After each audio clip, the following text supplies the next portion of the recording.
E a gente vê aí que nós temos dois votos que estão ali caminhando de acordo com o ordenamento jurídico brasileiro e outros que parecem até que não têm competência alguma para estar ali, né? Vestindo a capa preta, estando no STF. Como é que fica essa situação tão calamitosa que o Brasil se encontra hoje, uma insegurança absurda, né, onde nós vemos decisões que, juridicamente falando, eu entendo, né, qualquer pessoa entende que o debate ele deve existir, nós temos que ter o debate dentro da esfera jurídica, ninguém quer a imposição de uma única visão de mundo, né, ninguém aqui está falando de querer um judiciário ao meu bel prazer. Né? Ninguém está falando de um judiciário ao bel prazer de um lado político. Mas a gente percebe que a coisa está caminhando, né, nesse ritmo no Brasil. Né? Parece que nós não temos um judiciário na Suprema Corte. Nós temos um puxadinho político partidário que não está apto para estar ali e ainda levando a coisa para a esquerda, literalmente, né? Querendo passar a mão na cabeça dos amigos ali, né? Não, pode deixar que eu vou te ajudar. Não estou dizendo que isso seria algo fora da figura de linguagem, né? Mas é assustador a gente ver essa situação, doutora.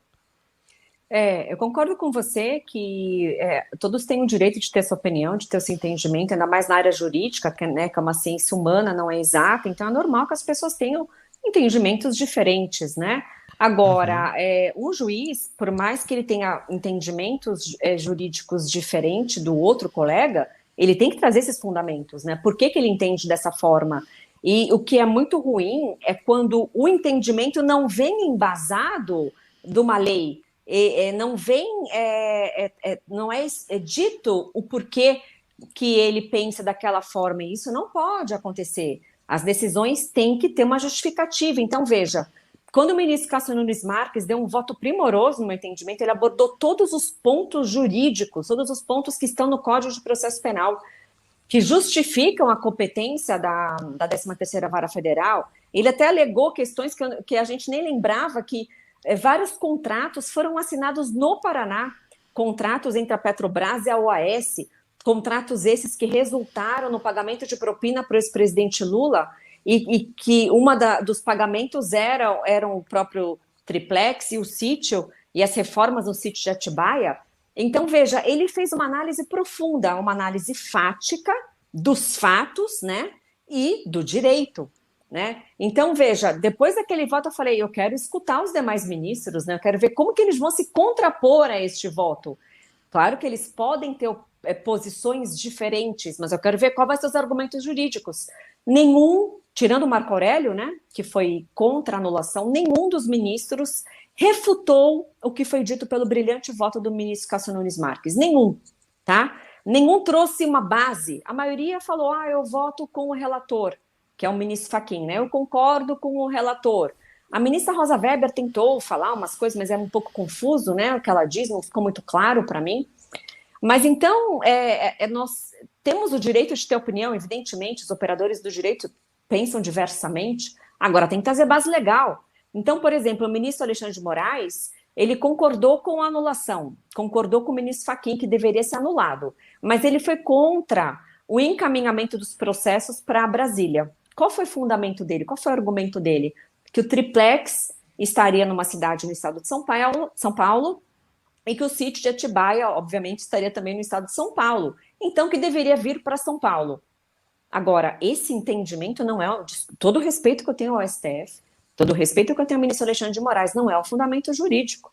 A lei de processo penal, a lei penal, ela não fixa a competência, ou seja, ela não diz onde o crime vai ser investigado e julgado no lugar que a pessoa recebeu a propina. Então, se a propina foi recebida através de um triplex que está no Guarujá, então a competência do Estado de São Paulo, e se fosse recebida uma reforma de um sítio no Pará, a competência do Pará? Outra, vou além, a grande maioria das propinas pagas, que foi descoberto pela Lava Jato, eram pagas através de offshores no exterior. Eu Então ia tem que comentar isso remeter os agora. processos para a Suíça, tem que remeter para Bahamas, para as Ilhas Cayman, para o Panamá. Então veja, quando não há uma base jurídica, a decisão não está devidamente fundamentada. Agora, eu quero entender uma coisa aqui, né? De início, esse foi um recurso apresentado pela PGR, né, pela Procuradoria.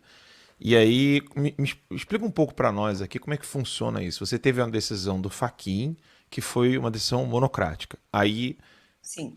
você tem um pedido da PGR para cancelar a decisão do Fachin e aí isso é levado ao pleno. É isso? É desse modo que ocorre? Isso, é isso mesmo, Ok. né? Antes de entrar nessa questão, só deixar bem claro que essa questão da competência de Curitiba já foi apreciada em várias instâncias, inclusive o próprio Uhum. STF já disse por diversas vezes que era competente a Justiça Federal de Curitiba para apreciar os desvios da Petrobras, né? Hoje mudaram a tese que não tinha comprovação que o desvio era da Petrobras, né? Como se o dinheiro tivesse um carimbo, né? Como se fosse possível saber de onde veio o dinheiro, mas enfim, foi isso mesmo que você falou.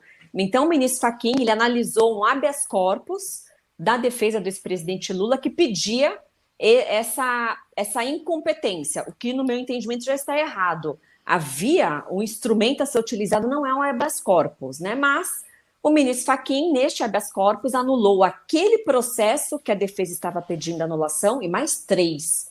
Ou seja, ele estendeu a decisão para mais 3 processos. A Procuradoria-Geral da República foi muito eficiente, o doutor Augusto Aras recorreu de forma acertada para que aquela decisão fosse alterada, tá? E para que fosse remetida ao plenário do Supremo. E o ministro Fachin manteve a decisão, ele até poderia mudar de ideia se ele quisesse, e remeteu para o plenário. E veja que ontem mesmo, Alain, começou a ser julgado se era o plenário ou não que ia apreciar. E está no próprio regimento interno do STF que diz quando o relator de um processo, ou seja, quando o ministro responsável por aquele processo, o ministro Fachin é o relator da Lava Jato, encaminha para o plenário, tem que ser apreciado pelo plenário. É uma decisão irrecorrível, tá? Não cabe recurso. E com admiração, eu vi o ministro Lewandowski, muito nervoso até, indo contra, que o plenário não deveria julgar, porque só porque era o caso do ex-presidente Lula. E o ministro Fux, que é o presidente da corte, falou: veja, ministro Lewandowski, o próprio regimento interno diz que não há recurso contra essa decisão, é irrecorrível. E o ministro Lewandowski soltou a seguinte pérola: num Estado democrático do direito não existe decisão irrecorrível. Ou seja, então nunca termina um processo. Então, veja, são frases que não têm base legal, né? Com todo o respeito que eu tenho ao ministro Lewandowski, que é o Supremo. Então, é muito, muito difícil para mim, como professora de direito, né, de processo penal, ensinar isso para os meus alunos, né? Ah, mas professora, a senhora falou uma coisa, o Supremo faz outra. É muita instabilidade jurídica.